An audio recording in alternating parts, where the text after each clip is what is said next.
ఏ వస్తువైనా కుళ్ళిపోకుండా ఉంచాలంటే ఒక ఫ్రిడ్జ్ని తయారు చేసుకుంటాం కదండి, డీప్ ఫ్రిడ్జ్.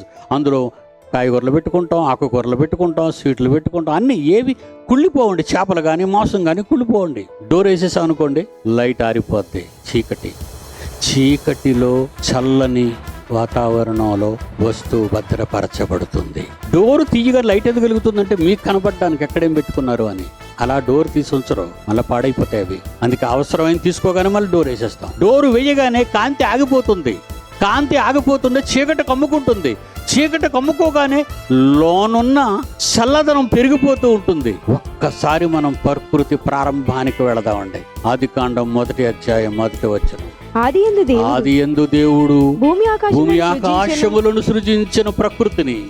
భూమి నిరాకారంగా ఏంటో, ఎక్కడుందో, ఎలా ఉందో ఎవరికీ తెలీదు. శూన్యముగా ఉంది. చీకటి అగాధ జలముల పైన కమ్మి ఉండెను.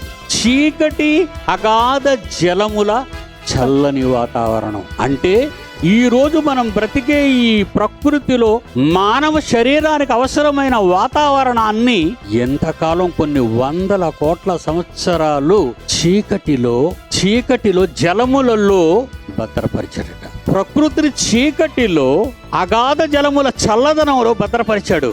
ఆ భద్రపరిచిన దాని మీద అప్పుడు వెలుగు కలుగుగాక డోర్ తీసాడప్పుడు ఆయన.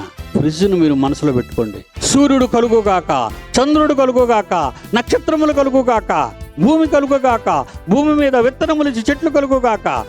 ఎలా అయితే మీరు ఫ్రిడ్జ్ డోర్ తీయగానే లైట్ వెలుగుతుందో, లైట్ వెలిగిన వెంటనే మీకు అవసరమైనవన్నీ తెచ్చుకుంటారో, దేవుడు ప్రకృతిని ఆ విధంగా వందల కోట్ల సంవత్సరాలు చల్లటి నీటిలో, చీకటిలో పదార్థాన్ని భద్రపరిచి ప్రకృతిగా నీ చేతికిచ్చి, ఈ మట్టితోనే నిన్ను చేసి, ఈ మట్టిలో వచ్చినవన్నీ నీకు ఆకలిని తీర్చి ఎందుకు చూపించాడో తెలుసా?